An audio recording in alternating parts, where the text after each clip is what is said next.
At some point, your kids will be grown up. They'll be sitting at dinner with their friends talking about you as their dad. What type of stories do you want them to be sharing? I grew up in a very gang affluent area. My mom would have killed me. Like some people say fear of God. I had the fear of my mom. I see men, grown men, idolizing someone who's living out their dream on TV instead of them going and living their own dream. You want to shout your goals from the rooftops, and note the village idiots will come out and tell you that it cannot be done. Dude, I want to go kick down a wall right now. That was awesome.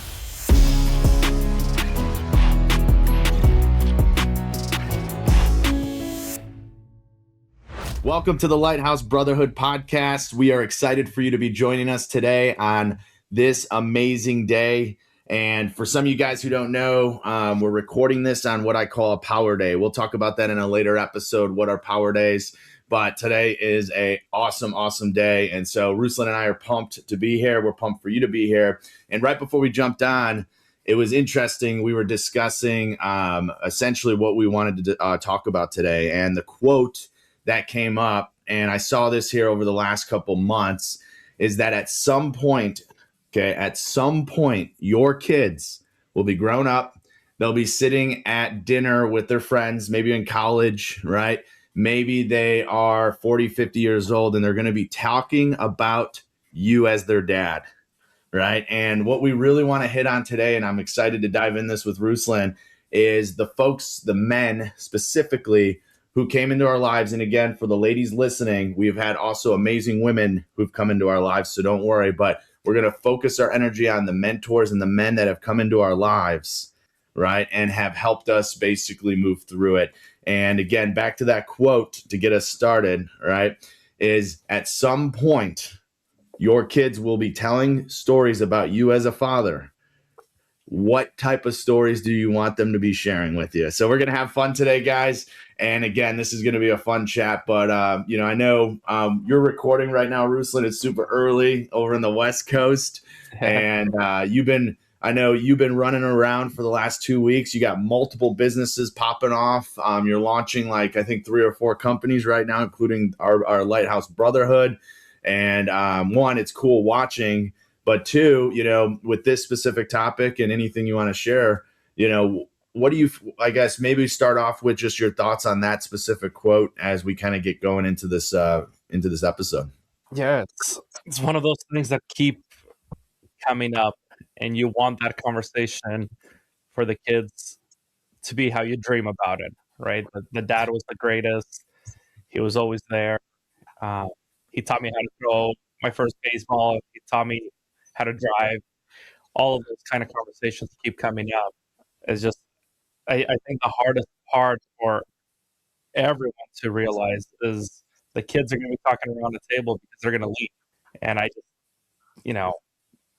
how we were shaped and the mentors that we had, I hope we provide for our kids, not just us, because it's going to take more than just one person to raise them. Freaking love it, man. It's funny because, again, I do a lot of research on this topic because, I don't know, I'm just a weird guy when it comes to wanting to be the best possible father in the world. I actually, and this is very cocky, and maybe this might offend some guys, but I believe, in one category of life, I'm in the 0.0001%, which is being a dad. And, and who knows, my kids are still young, 9 and 7. Maybe I'll be completely wrong, but so far so good. So, what you just said, Ruslan, I think is spot on. Is there's been, our dads, but also father figures, right? Folks that maybe aren't our dads, right? And we live in a world now which is very interesting, where we have kind of separated, and now we live in kind of these isolated families, right? Where back, call it, I don't know, even 50, 60 years ago,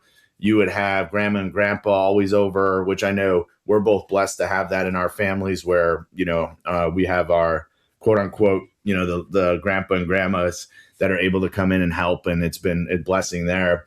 But in past lives, right, or past, in the past, you would have multiple men in the community that your kids can go to, and they can actually learn from them. And, it's more of the, you're not raising your kids alone. Right. But when it comes to this specific topic, though, of just the men who've kind of helped us through and, the stories we talk about. Is there anyone in your life that you can think of? And maybe it's your dad, maybe it's someone who's come along, but who is like probably the biggest impact or most impact that has happened to you based on where you're at today? Yeah. No, for me, I know it's different than it is for you. My dad was great, but to use it as was he my mentor? Was he my guidance? I would probably say it was the opposite. It was, hey, when I grow up and have kids, I don't want to do A, B, and C. And that's kind of how, my dad and my relationship was growing up. We never actually called my dad. So his name is Benjamin. So it was always Benjamin. So with my dad, that's kind of how it was. And I always wanted to be completely different than my dad. He grew up in Ukraine, different thought processes, different understandings even of life. So for me, it was it wasn't someone I wanted to be. So then growing up, I was blessed with three brothers, and they were all older brothers. All of them different, but at the same time, all same. And I would say just growing up, that was kind of like my mentors, right? I mean, very stereotypic. Youngest brother's going to be your mentors because they're the ones that are around every day.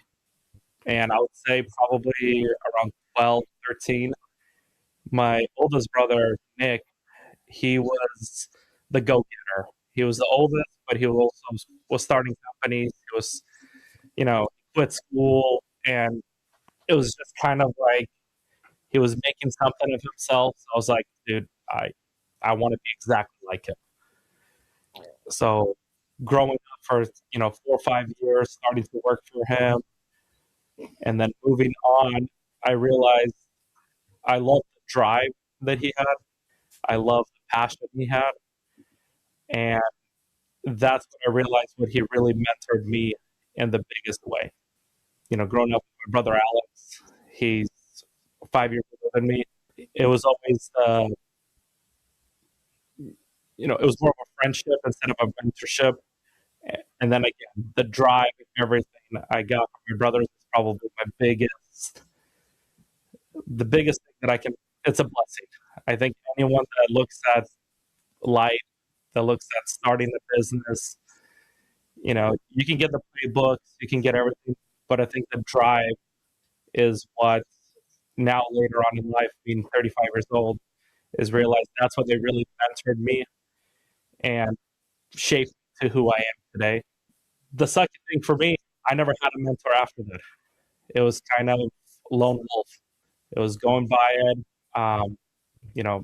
listening to a podcast here, listening to, something catching on Facebook, reading a book, and I didn't understand the importance of mentorship until we started a business and I got in a room of people that were doing 20 times more than I was.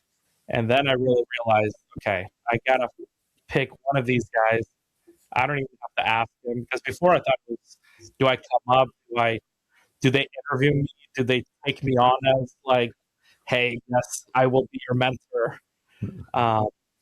Is there a secret handshake we need? And I really realized it's none of those things. It's someone that you admire, it's someone that you want what they have, or they can teach you what they have.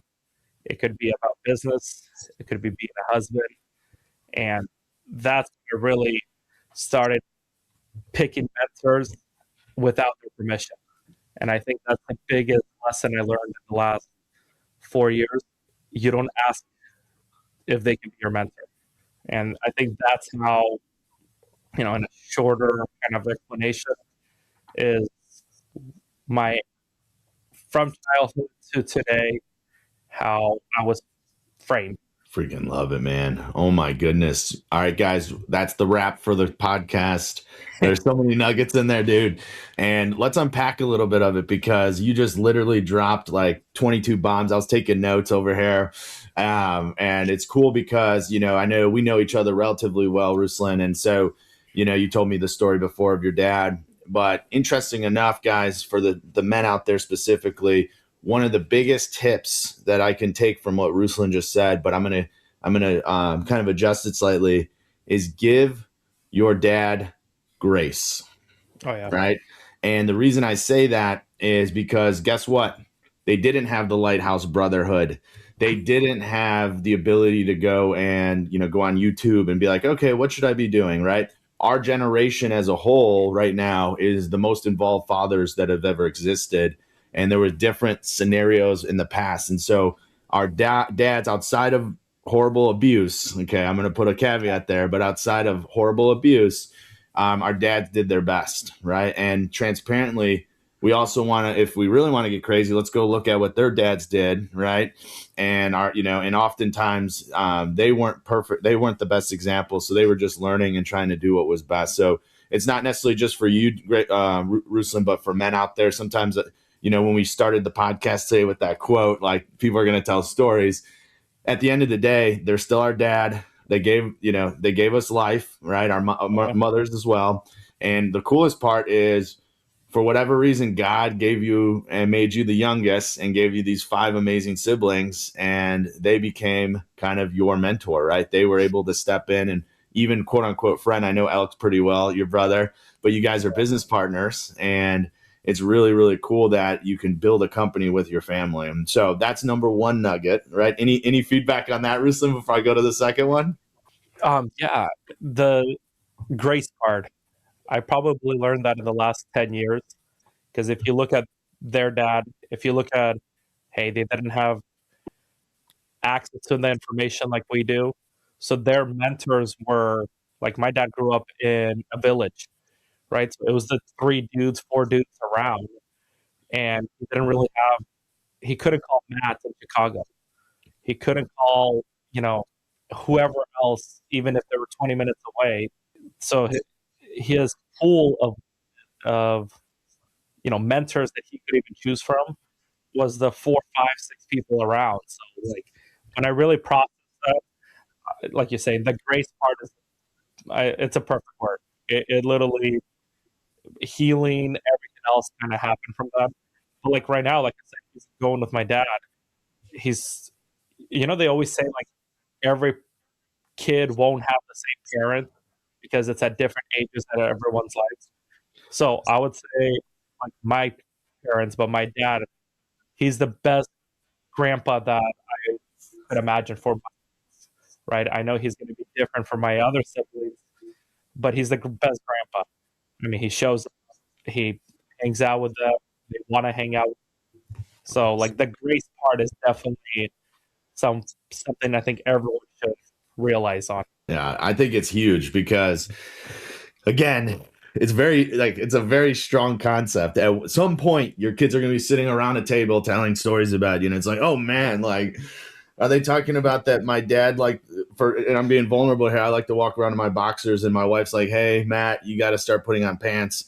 But ironically, this is a funny one, but my dad walked around our house in underwear, right? So I kind of duplicated that, and I'm just like, yeah, I don't care, and but at some point, obviously, I got a little girl. I grew up with all brothers, and so my mom, poor her, but she wanted a little girl, and it's really funny. But yeah, the grace part is super powerful. But as you were kind of talking, it's interesting because, and in a second, I'll jump into my dad. I want to talk about my dad a little bit because I think it's a powerful story for everyone, and I want to give my dad some reverence because of his story, but from what you said, I had the same thing, Ruslan. I have an older brother. He's actually my half brother.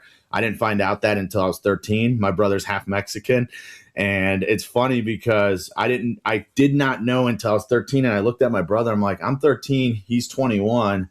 Why am I taller than him? And why am I white and he's got a little bit more of a tan skin, And it's funny because then my mom obviously shared with us, hey, your brother was born from a had a different biological father, and my older brother had a completely different first 7 years of his life before my dad adopted him.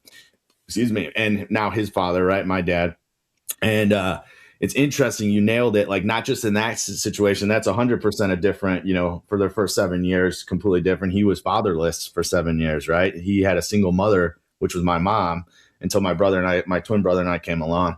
But it's interesting because all men that I've talked to, they all have different situations that they grew up with. And this is a weird concept. Is imagine that before you came into this life, right? You and God sat there and you were talking about what you were going to learn when you came on earth. And part of that package was the parents that you got, right? Because they were essentially going to kind of give you certain things, sometimes good and bad, and you learn from them either way. And you have the decision if they were bad for the men out there, like maybe alcoholism or something like that was reigning hard in the family. It's your decision to stop that, right? And to, put up a wall and stop the generational curses from coming. And that might be what your lesson is here, as you're going through this life. And it is hard, right? It's hard, because even though sometimes you're like, man, I don't want, like, and I made a video about this the other day, is, there again, your kids are going to tell stories about you, but, I don't want my kids from a perspective to be, like, hey, it's funny. We're gonna have to edit this portion out. I just blanked, Darren. So we'll go back there. I just blanked out where I was going with that. But basically, when we go down the path, Ruslan, of, your brothers, right, your oldest, right, which has made a bigger impact. Here's the interesting part. How many years older is he than you? He's 9 years. 9 years. So you're going to laugh. My brother's 8.5 years older than me. And I will tell you that I tell people all the time, I had a second father in my family. Even though my dad was awesome, my brother, even though he was young, he coached my sports teams. He was my first example, right? He was I'm not the biggest fan of college, so hopefully no one gets offended by that, but he was the first person in my family to go to college. And he had to go through all the challenges and learning and all that. And I got to just basically, learn from him. Sports wise, we still challenge each other to this day, but I got to watch him on the field and learn from his situation. Right. And so it's very interesting how that person came in. So my takeaway from your family story is your dad did teach you some stuff. Now he's a phenomenal grandpa. Right. So again, grace allowed you to say, hey, and now he gets to do the things. And you're like, wait a second, this is a different type of person, right? But he's coming in and he's getting to do the things that maybe, quote unquote, you're like, I wish my dad would have done that for me. But he just didn't know at the time, right? And now from a high level perspective, you had brothers that kind of came and mentored you. And then I love the last thing you said, which was mentors. The word mentor, and this has been thrown around forever. Like, I've heard so many, I need a mentor. I've had people come to me, Matt, can you mentor me? I'm like, what do you want to be mentored? Like, what's going on? And you nailed it. First and foremost, everyone on this that's listening, you could be mentored by these podcasts and books. Like, I feel like I'm mentored by people that I don't even know. Now, again, I'm getting mentored in a specific thing because I am a believer that you have to check the fruit on the tree. And oftentimes, I don't know if they're like the best person behind the scenes or anything, but maybe they're really gifted at sales, or they're really good at business, or they're that. So I'm going to learn that process. But maybe I'm not going to like dive into if they're the best dad out there, and I'm going to need advice from them for that. Right. But I'm listening to podcasts and books and all of that at first. But then, like you said, Ruslan, you started looking and you found people that you could bring in, and you actually, they became mentors of yours. And oftentimes it's not about just saying, hey, you're my mentor now, right? It's more just, I'm going to absorb you. I'm going to ask questions. I'm going to steal your knowledge, right, if I can. And one of the things I love about you is you're probably one of the best question askers I've ever seen. And I've seen you in action at multiple different scenarios. And you're not afraid, one, to look vulnerable, but two, to get the information you need to then move on in your life, right? So to segue a little bit, and then we'll find a time for me to talk about my dad. But why do you think for you, Ruslan, like obviously going down the mentor path for a lot of men who are watching this, I don't have a mentor, or maybe the mentor they do have, maybe it's not exactly what they want. Like, what do you look for in people that you want to take advice from? Like, what are you looking for? Like, what are the attributes? Yeah, you touched on it, right? Your mentor can be in just for sales. Your mentor can be just for, driving. Your mentor just for business. And when I realized that I don't have to pick one and I can choose, kind of like you said, the fruit on the tree. If I see someone that's amazing at sales, I'm going to start asking questions. I'm going to start trying to get into the room with him and start talking and start asking. And he's going to all of a sudden become a mentor. There was no questions asked. No one set it up. It was just, that's what happened. I think I answered that right. Yeah. No, it's freaking powerful, dude. What's up, everyone? I wanted to interrupt this conversation real quick. Let's be real. Most men are winning in business and losing everywhere else. No brotherhood, no accountability, no one pushing them to be better. That's exactly why we built the Lighthouse Brotherhood. If you want to learn more, go to lighthousebh.co and join the wait list. We will be gathering soon. Let's get back to the episode. Just to kind of dive back in, I wrote this down on my notes, and a concept that I'm a huge believer in is the hero's journey. Okay, I don't know if have you heard of hero's journey, Ruslan, at all? Have you heard of that? Oh, I heard of it, but I don't remember it at all. Yes. Okay. I get to talk about something that you don't know yet. So this is by far my favorite, like one of my favorite concepts. And I'm sure some of you guys who are listening have heard this. Okay. But if you haven't, just Google Joseph Campbell, Hero's Journey. You're going to laugh. Every movie, book, pretty much every story follows the hero's journey. Okay. And I don't have it in front of me, so please bear with me. I'm going to botch some of this. But the one key part I want to talk about is, I'll give the very quick premise. Hero comes in, right? We see it in all the movies. Mighty Ducks, all right? Me and my kids just watched. We went old school here. Gordon Bombay, right, comes in, and he's struggling, right? He just did some stupid stuff as a lawyer, and now he has to go and he has to coach this ragtag team of kids. And he pulls up and he thinks he's this amazing human, right? And or amazing person, and he comes out and they don't respect him, and he has to earn the respect of these kids. And again, very simple story. Hero comes in, we see him, we see the backstory. He was a winner in the past, but now he's down on his luck for whatever reason, right? This happens often. And then along the way, a mentor, a leader, someone comes in and they help them get back, except this time bigger, faster, stronger, better. And they improve themselves. And obviously we know that if you haven't seen Mighty Ducks, go watch it. It's a cute movie. If you have kids, it's awesome. Great movie for them. And eventually they win, he becomes an amazing coach. He realizes what he was pursuing previous was messed up. And now he goes off and becomes, again, a great lawyer and all this stuff. But so with the hero's journey, my belief, and I might be wrong when you're listening, is that there are people right now in the world that at certain points of your life are going to come in. And sometimes, I don't know if you've ever experienced this, I have, where they come in out of nowhere. It's almost a God gift, a godsend. And you're just like, thank you, Jesus. Thank you, God, for sending this person. And sometimes you don't even notice it. It could be a small tweak, but again, when, as I pursued my career and my life and my family, my business, all that, there's been countless people. And when I look back, I was slightly different than Ruslan. I was lucky. My dad was a great mentor, and I'll talk about that here in a second.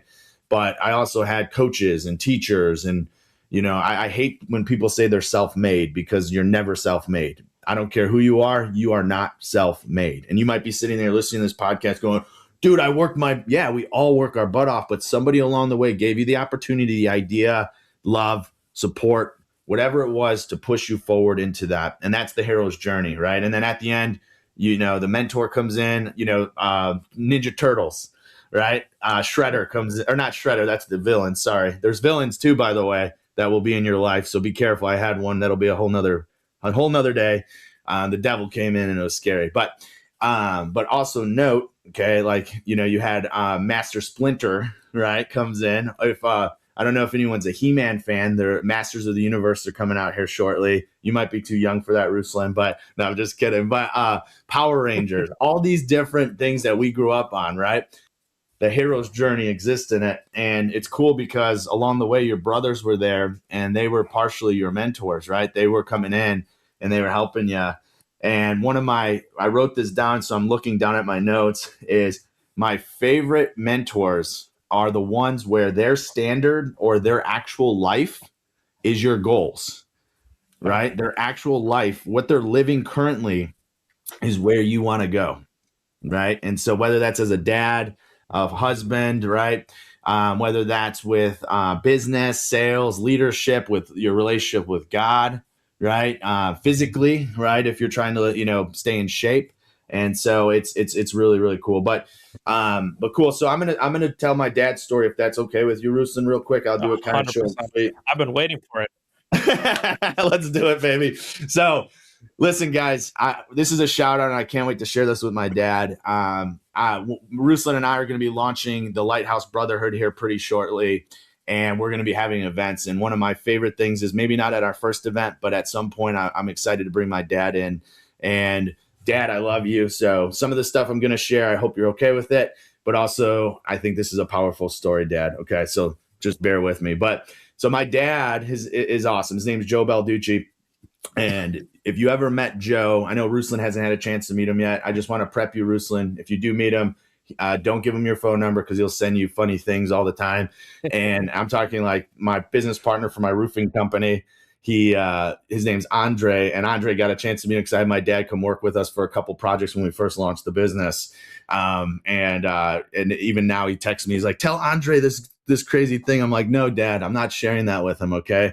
It's cool. But so my dad specifically, okay, grew up pretty poor and in a really kind of tight, horrible situation. And when I use the word horrible, I'm going to take that word back. But unfortunately, his father, who's back in his life now, so Grandpa, I love you, and I hope my dad has forgiven you. But his dad left, and so he was raised by a single mother. He had another brother, my Uncle Tony.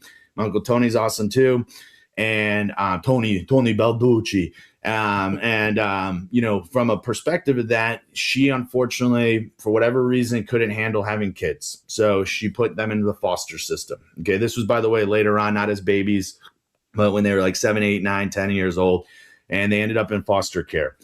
And, as anybody can imagine, maybe you don't know much about foster care. I didn't have to live it. I was blessed.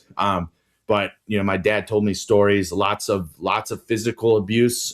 Also, previous to going into foster care, unfortunately, my grandmother brought men into the household. And for dads out there, I want you to note this, especially, and there's no judgment here when I say what I'm going to say, but say you're divorced, okay, or say that you and your wife are separate, or your kids are basically switching between households. The number one cause of child abuse, right, is a step parent coming in. And so I'm not saying that the step parents out there either. I'm not judging you, but I want to let you, if your kids are going somewhere else, just know that you have to think about that, and you want to meet that person and maybe even set that boundary if you can with your significant other. But that's a whole nother day, and I don't want to scare everybody, but it's the number one cause of child abuse. And I've seen it, unfortunately, in multiple different situations. One of my best friends growing up, same exact thing, single mother, guys came in and out, abused physically, not great. So, but long story short, physically abused, goes into foster care. In foster care, my dad is already working at 14 years old. I learned my drive and my hard work from him. And they would steal stuff from him all the time in foster care. He would go out and work his butt off, and he would buy his own clothes. And it's interesting because with my kids specifically, like both of our kids, Ruslan, get to live in this blessed lives, like literally blessed lives. But there's no judgment to them. They're not going to know that side. But what we've been doing recently is we're not having my dad share the trauma stuff. Like, my kids are 9 and 7. But we have shared with our kids that, listen, my grandpa did not have ... And we also have started having our dad share kind of some of those stories, and not as a scare tactic, just so they can understand and really understand where they're at in life and the blessings they have. So we don't do it like all the time, but once every probably 6 months or so, we'll have my dad share childhood stories. And they're PG rated, right? This isn't anything bad, but they understand. Like, if you were to ask, hey, did Grandpa, how did Grandpa grow up? They'll be like, it was tough, and And also, I love you, mom and dad. My parents still live in the same house I grew up. And so what we do, Ruslan, is, and this is not a bad thing, but I grew up in more of a lower socioeconomic status neighborhood. And so I love it when my kids go and stay with my parents. Not because like it's not like gang violence and stuff, but they get to see kind of that world, right? And so it's an interesting take, and not everyone who's listening, Ruslan, are going to be able to do that, right? And I don't recommend taking your kids, and driving them into like the bad parts of Chicago, but I will say that as of now, they've taken it pretty well. There hasn't been any it's more just that. Now, truth be told, even with all that, as we all know with kids, they still sometimes come off as ungrateful every now and then, right? And our goal is we want to make sure that we're gonna bless our kids. Like, I don't care what people say, like, we're gonna bless them, but we're making sure that they grow up understanding that this isn't the norm, right? And there's other kids out there. One of the things we're gonna do here shortly, once my daughter turns a little older, is and you could do this when they're young too. We just transparently haven't had time. But one of the things we've done is every Christmas we actually donate to 20 families, 25 families. We give them coats and stuff like that. And it's interesting because this is where kind of the segue this, Ruslan. My dad, for example, would have been one of those kids. And so, and we're, obviously, again, we're able to give our kids gifts. It's a whole nother day. We don't do gifts anymore. We do one gift for Christmas. That's it. We don't do like massive amounts, and there's no judgment if you're out there and you do a ton of gifts. My parents, by the way, because of how they grew up, they give gifts out of love. So they think that love is money, and they think that giving gifts is money. So we actually had to set a boundary with my parents because they would go spend way too much money, and they'd get all this stuff. And we're talking like, and this again, a blessing, but 25 gifts each kid, like, and we're like, what is happening here? So we had to cut them off, and we made a rule with our family that for our kids, for presents, they can give experiences, and that's it. So and it took my mom, because it was not, for 2 years she was like, why? She didn't understand. She couldn't understand it, because in her eyes, giving presents is love. And that's because they grew up so poor that there wasn't anything. So if you were able to give someone a present or give something, that meant you loved them so much, versus now there's abundance in that. So I'm going to stop talking for a second, because I know I just went on like a 10-minute rant here, but that's to answer that question, Ruslan. They're handling it well. And I think that sometimes it's important, like in your case, obviously, parents coming from, another country. I'm sure you've already had that conversation with the kids, or maybe you didn't, but what did it look like back then in that country? Like, what was the difference between now, how you guys live, versus maybe how your parents lived, right? So have you ever had that chat with them? No, that's why I even asked, like, hey, how are the kids taking it? My kids know grandparents came from Ukraine. My son's always fascinated by it. He wants to get every flag. He wants to put flags everywhere. We were in Mexico. He brought his Mexico flag. It was hanging on his bed. So, but I've never done like a deep dive with them on, hey, grandparents grew up in a village. Hey, they had this. They grew up here. Like, they, at my age, took all of their 6 kids and moved 3,000, 4,000 miles away. Like, I've never talked to them, and I definitely should. Like, that's why I was even curious to see how they're taking it. Yeah, I can see the stories already and the questions that will come from these conversations. Yeah, I think your two oldest, and I don't know if you're comfortable sharing names, but I think they would be perfect for it. And obviously, your little one, he's too little right now; he won't understand any of it. But I think it's important, because you probably have seen this, like, back in the day, like, what was the number one thing that could be passed down? Like, what was the legacy? Was knowledge and stories, right? And I think we do a horrible job as a culture of continuing stories down. We don't do it as much as we used to. And again, I wasn't around, 50, 80 years ago. But the thing is that for me, like, I want my father's like I want my mom and my dad and my mother's legacy. And frankly, for probably about 8 years, I didn't necessarily have the same feeling that I currently have, which is just unconditional love slash like thankfulness. Actually, that's gratefulness for what my parents did to get me where I'm at today. And a lot of, I'm sure, men listening, you had that season of time where you're like, whatever. But they do say that there's a period, and then you realize that your dad is awesome or your mom's awesome, and you realize later on in life, wow, they did this, this, and this for me. Maybe not perfect, but they got me where I wanted to go. And so, but yeah, I would recommend it. It doesn't have to be horror stories. Like, just so everyone's listening, like, again, we're not talking to our kids about the physical abuse. Like, that's not a topic right now that is ready. Plus my dad probably wouldn't want that for them to hear anyway. So I think it would be fun. And also it gives your parents, like, let them tell stories. You know, we started doing this, Ruslan. So my wife's parents, on the other hand, both of them, you know, their own story in their own right. Great parents. We're blessed. Both of our parents are still married. Not the common scenario, I guess, in the world today. And Jackie's parents are awesome. And her dad, his name's Peter. He, you know, rose up through the corporate ladders. He's been retired now for a couple of years, but he is a history buff. Like, we're talking like extreme history. He's very smart. So once every month now, Nolan and my Nolan specifically, and then Caroline will start next year.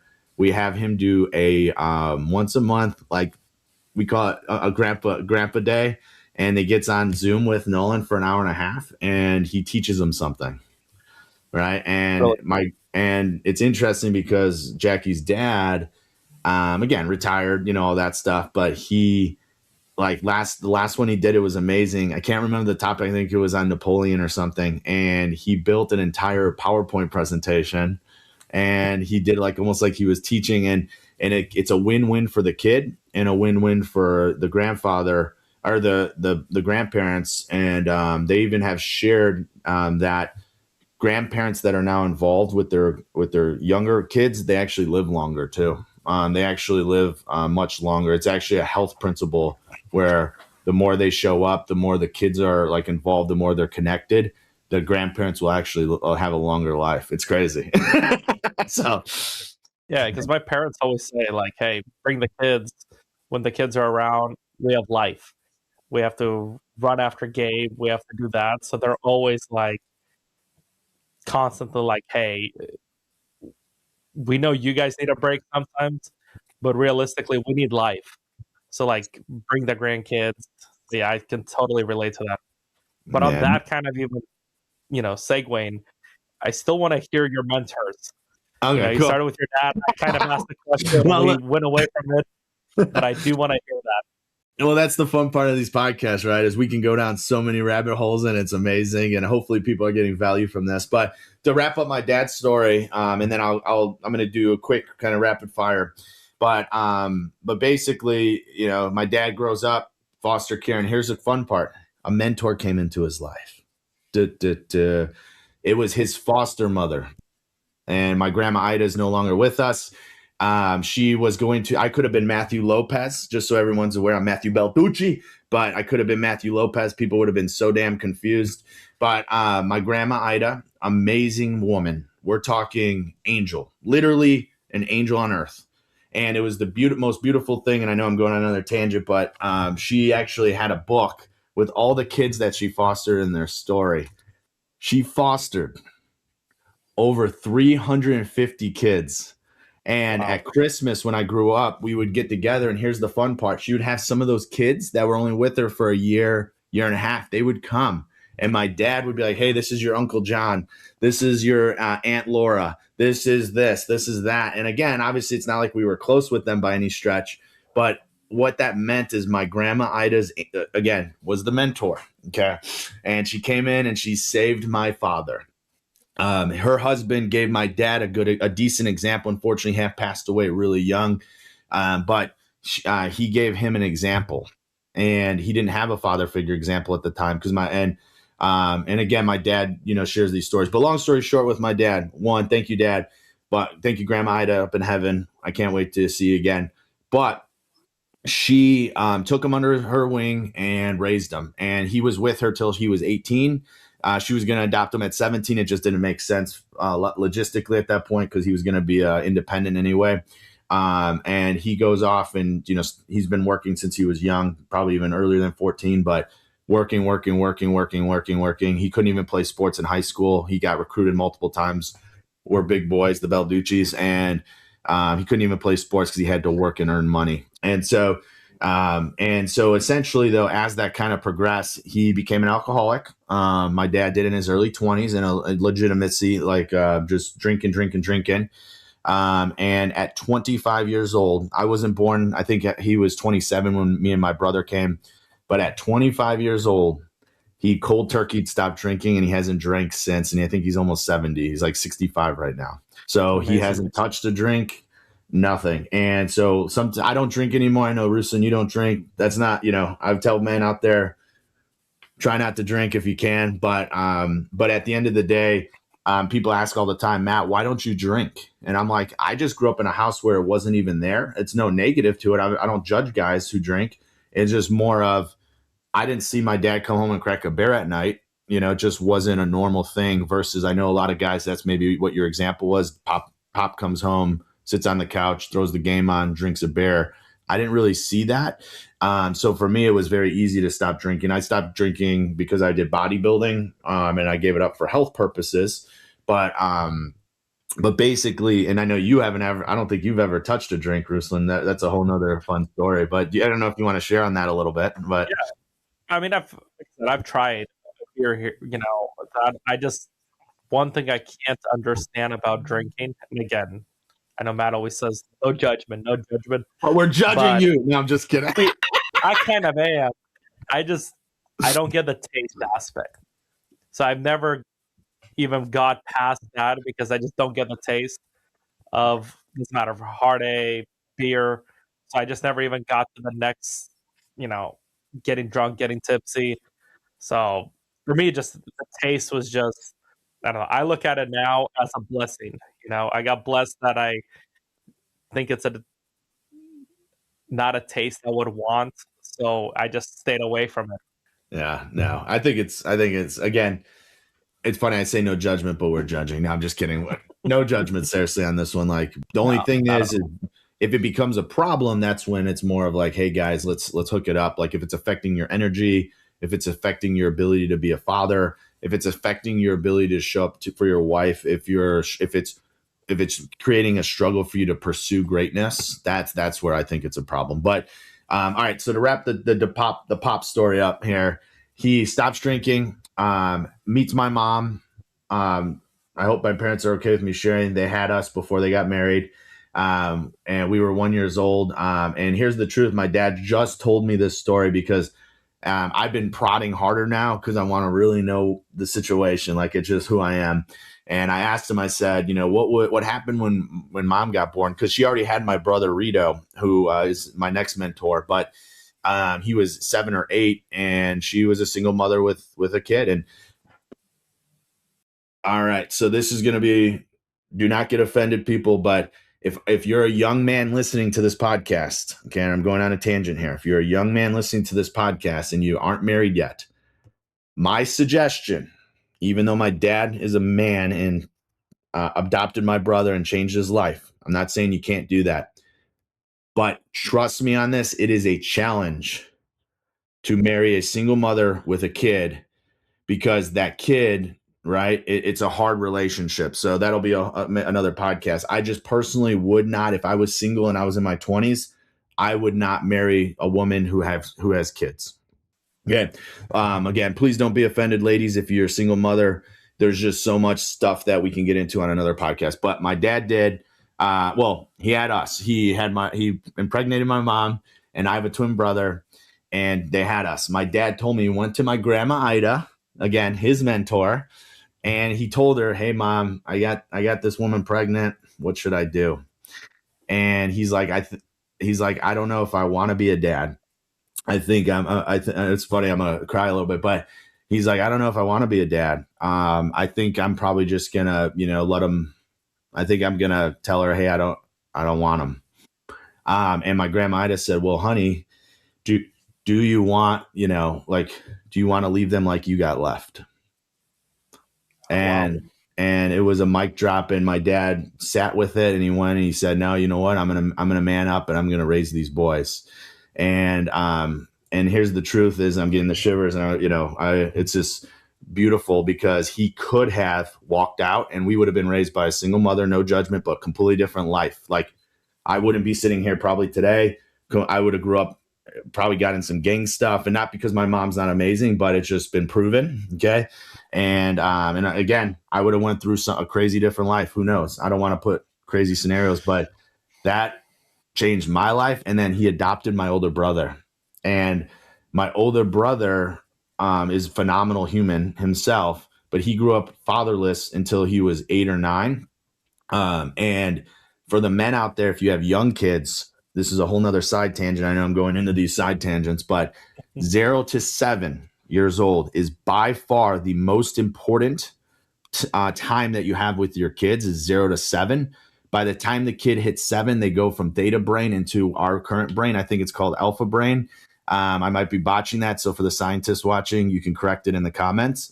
But they go from theta brain, which means that theta brain is like when you're half asleep, where they're learning, they're so absorbent, and they are literally studying everybody around them, and they're creating their personality type. If you go meet Matt and Ruslan at 7 years old, we're probably the same guys we are today. It sounds crazy, I know. And some people are like, well, that sucks. You're locked in at 7.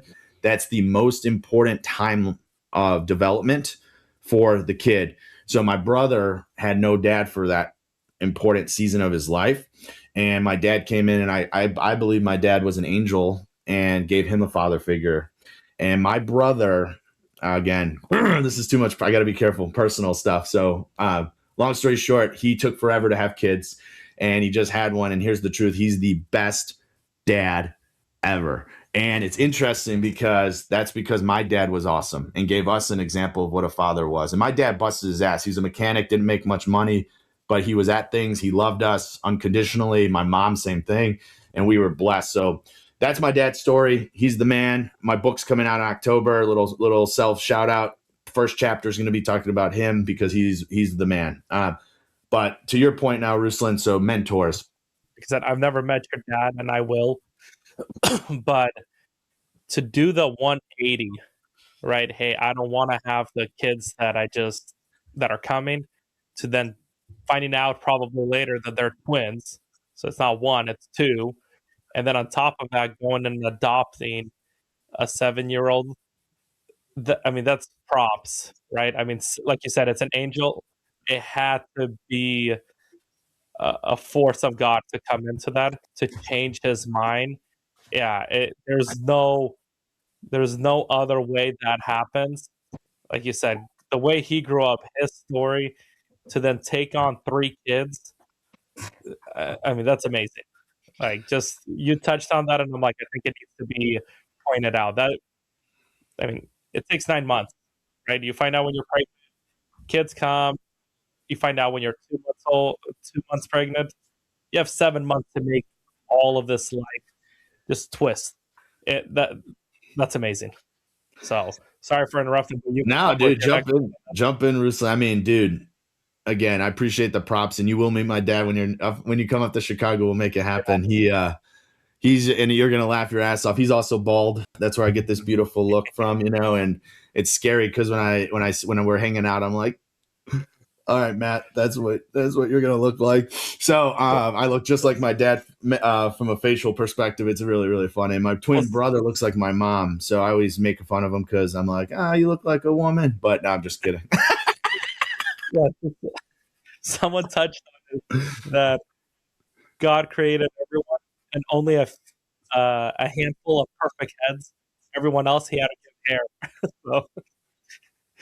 Well, it was funny, Ruslan. I was telling the story of when I came and saw you in Seattle, and I walk in the room, and it's a bunch of bald men, and I'm like, yes, I found my tribe.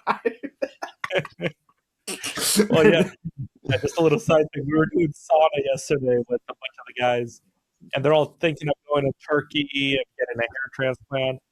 And I'm sitting there, and I'm like looking around. I'm like, if we didn't have this procedure that we can do, there was like 7 kids in the room. 6 of us are going to be bald in the next 5 years, and it was just interesting to see. Like, so, but yeah, It's you have a try. It's like, wait, is this a cult? Is this? Do I have to shave my head to be a part of this? No, man, it's funny. I love when I go to church. Over the years, I count how many bald guys are there, and I'm like, man, the percentage is absolutely going up. Something's in the water. But freaking love it, man. So, but it's funny because I was on our mastermind call yesterday for our business consulting company, and there's a funny story I always talk about when I first identified as a bald man, and I went to the gym. It was 2 days later, and this other guy looked at me, and we nodded, like he gave me the nod of approval, and I was like, dude, do we have secret handshakes? Like, what is this? And I was hoping there was like, weekly meetings or something where all the bald guys get together, and it probably is. I just haven't been invited yet, so we'll see. But yeah, so just to jump back in. So mentors. So I'll be honest, I had mentors as a kid, and you don't really think about them as mentors, but I had amazing. I played sports my whole life since I was 6. And again, my parents were amazing. They got us involved. They kept us out of gangs. I grew up in a very gang affluent area, and my mom would have killed me. Like literally I had the fear of, some people say fear of God. I had the fear of my mom that she was going to she was going to whoop me up. But, and she protected us. She literally protected us from getting involved in all this bad stuff that we could have done where we were at. And I thank her for that every day. But my coaches, and as I grew up, my coaches were amazing, and I can't name them all. But when I was like in youth football, interesting enough is we had some really great guys. Coach Joe, I forget the other guy. It's funny, I forget my other coach. My memory is wrong, but he was a great mentor. And Coach Joe specifically, though, he would bust kids in from some of the poor areas. Now, don't get me wrong. It helped us. We won a championship because of it. But he also gave them an opportunity, and he worked with them. But I would say that my second mentor, and I know we're been talking about this for a while, but is my older brother, Rito. And Rito was 21 when I was 13. He coached my sports team. Like I said, second father. He kind of blazed the trail. And even to this day, I would say we've become closer friends with the age difference. We're now friends, but I still look up to him. And I actually had kids before him. But I still look up to him as I am so grateful that he was in my life, and probably similar to your older brother, Ruslan, but like he just blazed the trail. And here's the truth. He was there no matter what, still to this day. Like he would literally, if I called him right now and said, hey, this happened, I need you to come, he would drop everything. And it's because he's just such a loving, unconditional brother. This is not a funny story, but I've only been arrested once. And it was driving on a suspended license when I was 22 years old. I didn't even know I had a suspended license because I didn't read my mail, obviously, as a nice 22-year-old. And I get pulled over, and I go in. Guess who I called? My brother. He came and bailed me out. They didn't actually put me in the cell. I looked too pretty at the time. They were nervous, bad things would happen. So now I'm just kidding. But, and also this is a weird story, but they didn't have the like ink stuff. So I got blessed because I didn't even have to put my fingers in the ink. But this will give you guys an example. I ran a different company when I was younger, and we were driving back from Iowa. I'm in Chicago. So about 5-hour drive. And I was driving my car. My axle on the front of my car completely snaps, like the tire completely snaps. And I have like 3 or 4 guys with me, and we're driving back from an event, a conference, and guess who I called? My brother. He drove 8 hours round trip. This is how broke I was back then. We pulled the license plates off the car. We cleaned it out. We left it. We called a mechanic nearby and said, hey, this is your car now. Go, hit the keys are on the front seat, because it would have been more expensive for me to tow it or get it fixed to bring it back. And at the time, but he is just an unbelievable person. And so again, not just those things, but he mentored me in sports. He mentored me, taught me certain things. And I believe that I learned certain things from him. There's some similarities to us. We're both competitive. Oh, yeah. That would be my second mentor. And then just to wrap this segment up, and then we can jump into some more chats here, Ruslan. But along the way, coaches, business mentors, Mike Tisch. Mike, if you ever listen to this, I appreciate you. He came in at my hardest business time after I lost all my money. Here's the truth. I did not tell him. I pretended like I still had an exit, and he probably knew secretly. But he mentored me through that season. He helped me actually get back on my feet. He helped me hook me up with some really cool jobs that I needed that were higher paying than I wanted. And I want to thank you. But prior to that, even the gentleman who basically screwed me, and I forgive you, but he mentored me for 5 years, and I learned a ton about fatherhood from him and business and sales. And I would say a lot of my skill set came from him. Even though it didn't wrap up as well as I would have hoped, he still was a mentor. But coach, I had in high school, I got to play baseball in Europe. I got to play in Italy, Amsterdam. And again, coming from being lower socioeconomic status, like we didn't have any money. So I had to go door to door and raise all my money to do these trips. Again, I learned a lot of sales then, but the mentor that was there is Coach Nettles, Coach Caffer. But Coach Nettles, his son played for the San Diego Padres, and it absorbed it. Now, I'm going to do one segue here because I can go on this because I've been blessed, Ruslan, and I feel, and I'm going to put this in the universe. I attract mentors who want to come in and they want to help me get to the next level. I just joined I didn't even tell you this yet. I just signed for it yesterday, but I'm joining the Genius Network, which is Joe Polish. And why am I joining a mastermind and paying a significant amount of money? So I can get in the room because I don't know who's in there that's going to step in and mentor me to the next level. And sometimes that we both know that sometimes, unfortunately, you got to pay to get into a room. And then those folks help you get to the next level. But the segue from this, though, I want to say this, and this is for the dads. And I know we're talking to men, we're talking to fathers. Understand this, and I'm getting close to the camera now, right? Understand this, that your children, as they're getting raised, if you can teach them how to respect adults, how to look them in the eye, communicate correctly, just know that they are going to get positive attention from teachers, coaches, and other adults, that they will help them along the way. And the reason I share this is I was that kid. I got blessed because I was respectful, because my mom not beat it. She never beat me, by the way. Okay. I keep saying the word beat. She never hit me, but she threatened it, but never did it.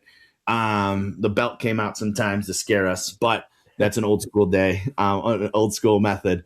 But for the dads out there and the moms listening, like, understand that if you could teach your kids how to communicate with adults, they will get more mentors along the way. Because a reason Ruslan, in my opinion, has been able to gain all these mentors over the last 4 years, and he probably had some before, but now he's probably thinking of this person, and it could be touches, like little things that have happened, but is because he asks questions and he brings value to them as well. Just remember that, like, if you don't bring value to someone, oftentimes it's going to be hard for them to mentor you. But I'm going to segue. So Ruslan, you want to take it away? I don't know if you have any thoughts on any of that, but I know that was a ton, but I'll let you take over, please.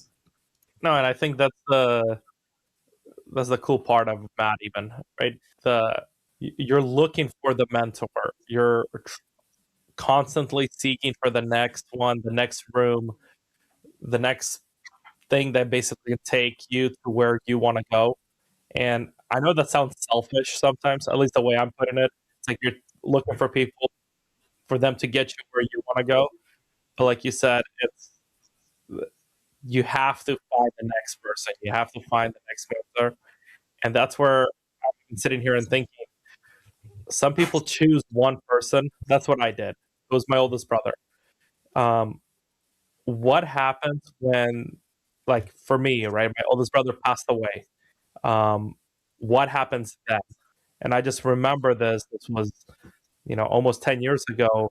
When your mentor leaves, your life collapses.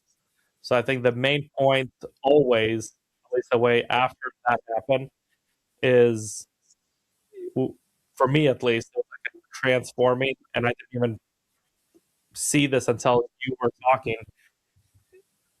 God became my kind of mentor. So I'm like, hey, people are going to come. Some people are going to screw you over. Some mentors you're going to pick but are not going to end up being a mentor, right? You're going to learn what not to do instead of what to do. So for me, when I, was going through life, that happened. I remember for a week, I was like, I'm lost. Right? Every time I needed to call someone, I called this guy. Every time I needed to do it, I called my brother. And now he's not here. So I remember just thinking of like, hey, everything in a period. We just had Michael at that time. It was 3 weeks old. I'm like, it was almost like passing the baton. So in my eyes, I was like, hey, I I have to step up to the plate. I have to find the next person. I, I have to figure this out, and let's go find the people to figure it out.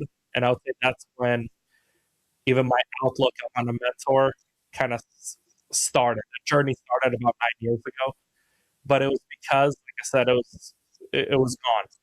The person you look up to, the person you want to be like, is gone. So like I, I think for me it was just awesome that I could easily within a quick thought I was like, man, this sucks, right? It was heartbreaking, it was everything, but I was like, hey, God's still here, I'm still here, and there's 7 billion people in the world. Let's go find 5, 6 good ones that I need, and I have a purpose in life that I have to fulfill. That's awesome, dude. One, I forgot about the story, and so prayers for you, prayers for your brother. But I believe, and this might be hopefully not too emotional, but I believe he's been watching over you ever since, and he's part of your, this is going to get a little spiritual here, but I believe we have angels, and they could be old family members, they could be that are literally with us right now, and they're guiding us. And I believe he's probably doing that, Ruslan. He's probably also extraordinarily proud of you too. I'm sure he was proud of you before, but now, I mean, the man you've become, like the parent that you are, like obviously that I didn't know. I forgot the story, and I forgot that Michael was so little. But the fact is, you have 4 kids now. You are a phenomenal husband, phenomenal father, and he's got to be overjoyed. And when you do go to heaven and you see him, he's gonna be there to hug you. And it's just no, it's true. Like I truly believe it. Like, and there's a whole nother day we'll talk about near-death experiences, but he'll be there waiting for you, and it's going to be beautiful. So, oh my goodness, man. So I'm getting the shivers. I love it, dude. But I love that what you said. God is the ultimate mentor, right? Yeah. And if you're not anchored in Him, right? And this is really important. If you're not anchored in Him and you idolize, so actually, there you go. Here we go, baby. Yep. Who's ready for this? Who's ready for this? All right. Do not idolize anyone. Yep. Other than God. And even a mentor is not an idol to you. I have never idolized, and let me take the word never. I haven't when I was younger, but I will not idolize anyone. I don't care how much money they have. I don't care how much success they have. And the world we live in, we want to attach ourselves to idols. And we have a rule in our house, and for the people out there, please, again, actually get offended. We do not believe in Taylor Swift in our home. We will not allow our daughter to idolize her. She can listen to her music, but she will not idolize this woman. I don't know her. I can't tell my daughter to become her. So we made a rule, and we coached our daughter through that conversation, and she now understands, like, hey, I can listen to the music, but I cannot idolize.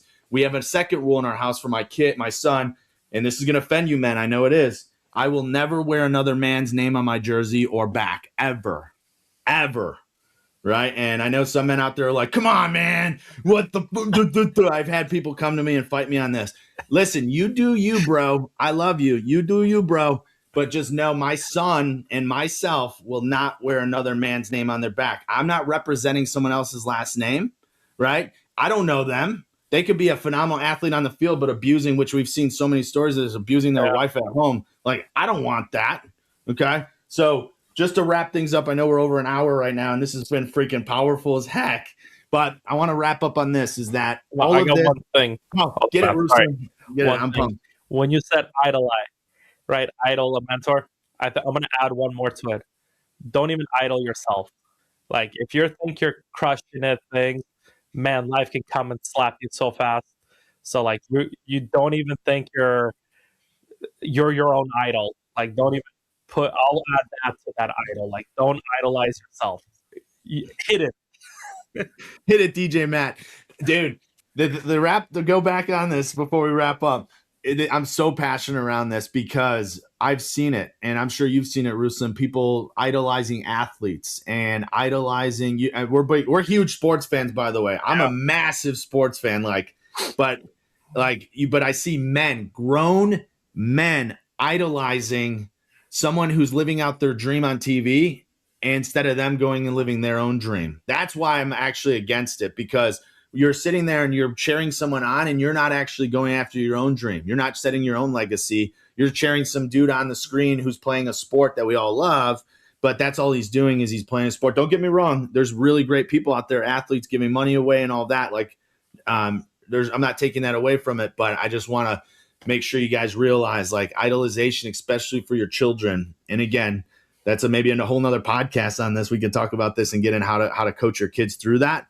I'm going to write that down for myself because I think that'd be a great topic of choice. But idolization is a number, in my opinion. We idolize athletes and celebrities and now influencers on social media, and we don't even know them. It's okay to get mentored by them, their knowledge, but they are not God. Just remember that. And if you do idolize them and let's say you meet them, there's been so many countless stories of where they disappoint you. There's a movie that I just watched, Goat. I don't know if it's a kid's movie. And it's basically, did you see it, Ruslan? I did, yeah. Yeah, with it's like Steph Curry. Yeah, Steph Curry's story, right? And the main character is this basically a LeBron James style. And this is not LeBron James, but basically the best player that's ever been in this league. And he meets her, and it's a she in this movie.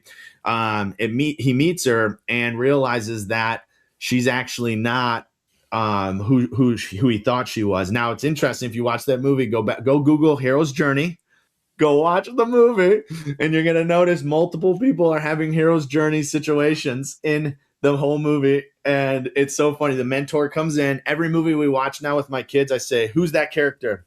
The mentor, Dad. Guys, you're going to have, and I tell my kids this all the time, along the way, you're going to have mentors. And so I'm going to wrap up on two thoughts, and then we'll close this ship up. Okay.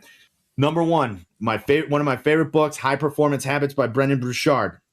I'm going to botch this. This is a paraphrase. So again, in the comments, you can make fun of me for this, but I think this is the best quote I've ever heard.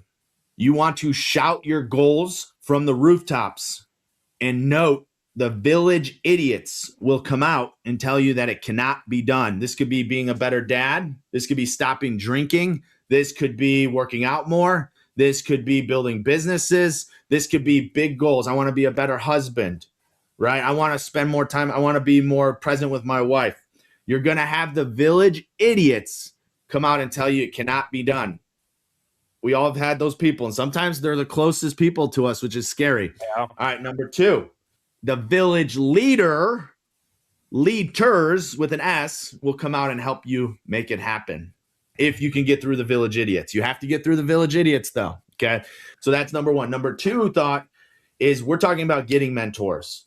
For men watching this, give yourself grace, but you want to do three things. Number one, you want to be getting mentored by someone else, and God could be that, but you want to be getting mentored by someone else. Okay. It's super important. I've seen unbelievably highly successful men, by the way, who are mentoring, and we're going to talk about the other two, who are mentoring people. Mentoring people, okay? And they don't have a mentor, and they destroy themselves. They self-sabotage. The reason you really need a mentor is for accountability, and you need that person there to like Ruslan just said, so you don't idolize yourself, right? You need to have someone above you, in the sense of not above you in the hierarchy, but someone you're pursuing and you're learning from. Second is you need a peer group of people that are on the same level. That's why we built the Lighthouse Brotherhood, right? That's why we're building this. We want to have a peer group of other men. We want it for ourselves. Don't get me wrong. We're going to mentor some people, but we want it for ourselves. That's why Ruslan and I came together and we're like, we want other men that we can be friends with, but also push each other forward and be badasses. And then lastly, you need to mentor others. Give yourself grace, become a mentor, go help others. And if you could do these 3 things, I promise you this, you are going to live an unbelievably fulfilled and joyful life, and do it all with the premise of God, and do it as in that light. And so, Ruslan, any final thoughts to wrap things up? Dude, I want to go kick down a wall right now. That was awesome. That needs to be. Let's go, baby. That needs to be a clip, and if that doesn't get you going, there's the motivational quotes I a lot of times turn on, right? And it's Elliot's and it's everyone else. Yeah, that was awesome.